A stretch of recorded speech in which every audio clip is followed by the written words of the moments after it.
Hey guys, what's up? It's Sean from Keeping Rock Alive, and today we're going to be going over part 1 of basic open chords.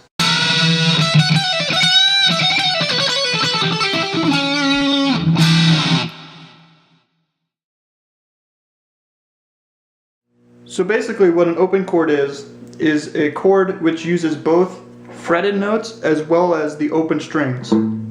There's a couple of things you need to know about the left hand in playing chords. One thing you want to avoid when you're first learning to play your chords is what some players do later on is they wrap their thumb across the top of the neck. And that's okay for certain styles, and certain players do that, and it's certainly fine. But when you're first learning your chords, you really want to place your thumb kind of on the upper half of the back of the neck and then wrap your fingers around. The second thing is some players play by putting the inside knuckle of their first finger on the bottom of the fretboard. You should avoid this. You should try only touching the guitar at the back of the neck with your thumb and on the very tips of your fingers when you're playing the notes. You want to make sure not to use the side of your finger at all, and you want to make sure that each finger is only touching one string, so that way that if you're fretting a note with one finger, you're not muting the strings next to it. Another thing to note is when you're playing chords and when you're playing in general, you're going to want to place your fingers when you're fretting a note as close as you possibly can to the fret. When you're fretting a note, you don't want your finger to be back far away from the fret. You want it to be almost on top of it, but not quite.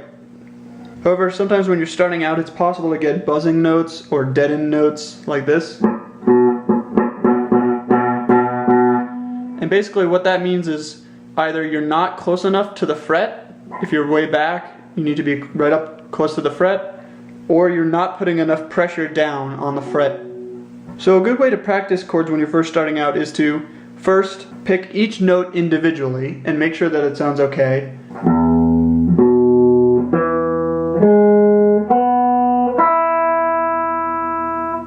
And once all the notes sound good individually, you can strum the entire chord.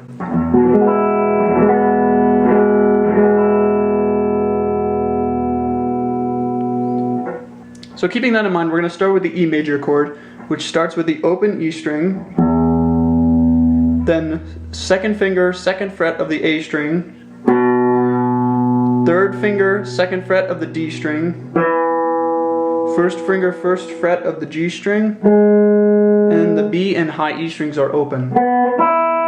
So individually it sounds like this.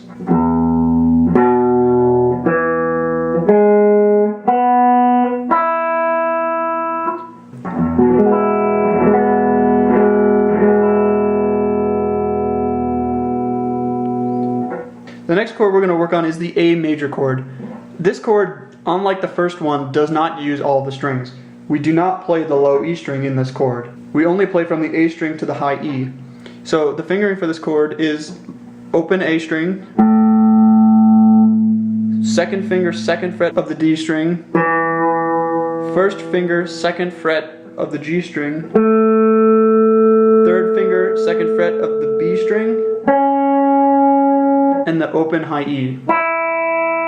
So individually it sounds like this.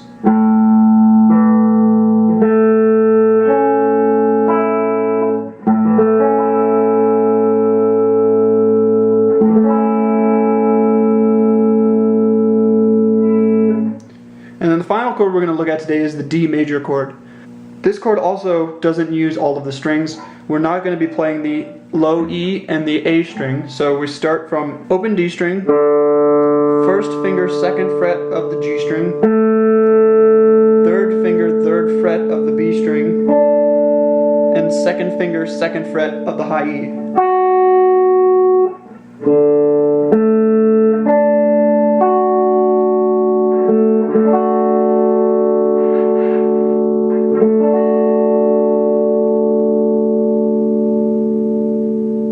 Again, with all these chords, make sure that each finger is only touching one string. You don't want to put it down slanted or anything like that. You start muting the strings next to the ones you're actually trying to fret.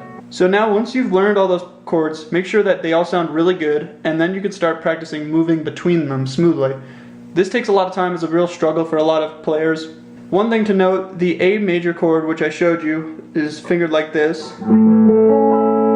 is also sometimes played by changing the fingers. Instead of doing 2 on the D, 1 on the G, and then third finger on the B, some people do going from the D, 1, G string 2, and B string 3. You can do this, but it makes switching to the D major chord much more difficult, and I'll show you why. So if you're playing the A major chord the way we showed originally, and you want to move to a D major chord, all you have to do now is lift up your second finger, slide your third finger to the third fret of the B string, and then you put your second finger back down on the second fret of the high E. And that just makes for a far smoother transition. So here it is again. Lift, slide, and placing it down again.